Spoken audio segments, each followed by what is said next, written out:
Well, hey friends, welcome back to the Weekday Podcast. I'm so thrilled you've been journeying with us this week and starting the year off on a great foot. I want to encourage you to join us, if at all possible, in person this Sunday at Sugar Hill Church as we kick off 2026 with a theme called Bridges, and we also kick off 21 days of prayer. And if you're not in the area, you can always join us at live.sugarhillchurch, and we'd love for you to be part of that journey.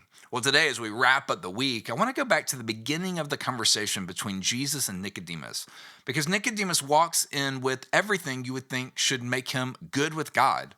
And Jesus tells him something that honestly would have been shocking to him. In John 3:3, Jesus says to this religious guy, "Truly, truly, I say to you, unless you are born again, you cannot see the kingdom of God."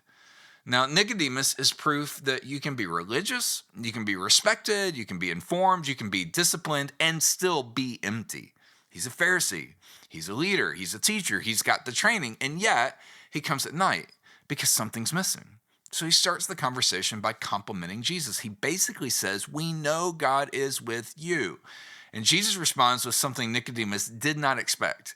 He doesn't say, "Good job, Nicodemus." He doesn't say, "Keep studying." He doesn't say, "Hey, add a few more rules." He doesn't say, "Well, try harder." Instead, he says, "You must be born again." In other words, you don't need a better version of you. You actually need a new you. And that's what the gospel is. It is not behavior modification. It is not religious performance. It's a new heart. And that's why the season of celebrating Jesus matters, because God did not come to make bad people behave. God came to make dead hearts live. Being born again is the moment you stop trusting your effort and you start trusting Jesus. It's the moment you say, "I can't fix this. I can't save myself. I need God to do what only God can do." And that's not weakness. That's faith. The gospel is not behavior modification. It is heart resurrection. So here's your next step today. Ask yourself one question. Am I trusting my effort, or am I trusting Jesus? And then pray one simple prayer. God, I'm available.